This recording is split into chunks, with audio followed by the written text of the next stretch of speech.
మౌనంగా చచ్చిపోతున్న ప్రకృతి మనమే కారణమా?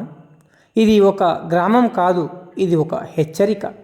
ఇక్కడ తెల్లగా కనిపిస్తున్నది అసలు మట్టి కాదు, రెడీమిక్స్ వ్యర్థాల ముసుగు. ఒకప్పుడు పచ్చగా ఉన్న చెట్లు, పంటలు ఇప్పుడు నిశ్శబ్దంగా కనుమరుగవుతున్నాయి. ఎవరు లేని వేళలో ట్రక్కులలో వచ్చి ఎవరికి కనిపించకుండా ఈ వ్యర్థాలను పారేస్తున్నాయి. మనం నిద్రపోతున్నప్పుడు ప్రకృతిలో విషం మింగుతుంది. గాలిలోకి ఎగిరే ధూళి మన ఊపిరిలోకి చేరుతుంది.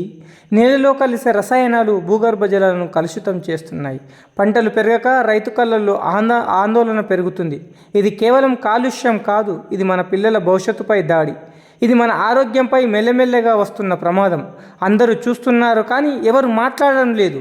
అధికారులకు తెలుసు కానీ చర్యలుండవు. ప్రశ్న ఒకటే, ఈ విషయాన్ని మన గ్రామంలోకి ఎవరు అనుమతిస్తున్నారు? మనం ఎందుకు మౌనంగా ఉన్నాం? ఇప్పటికైనా మేల్కొనాలి. ప్రకృతి మనకు ఇచ్చింది జీవితం. మనమే దాన్ని నాశనం చేస్తే రేపు మనకు, మన పిల్లలకు మిగిలేది ఏమిటి?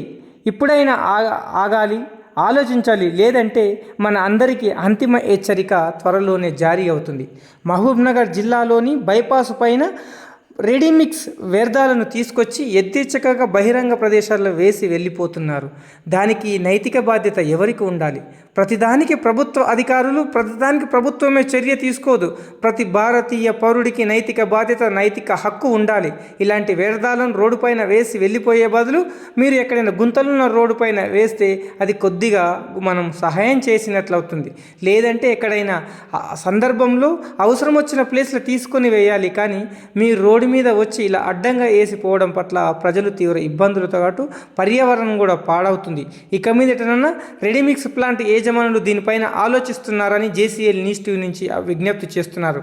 ఇప్పుడు మీరు చూస్తున్న విజువల్స్ పాలకొండ హౌసింగ్ బోర్డు పోయే సమీపంలో అక్కడ శ్రీనివాస కాలనీ ఏదైతే చెరువు అలుగుబోయే దగ్గర కాల్వట్టు కట్టిరో అక్కడ ఈరోజు ఉదయం వేసడం చూశాను. గత నెల రోజుల నుంచి వాళ్ళు ఇక్కడే వేస్తున్నారు.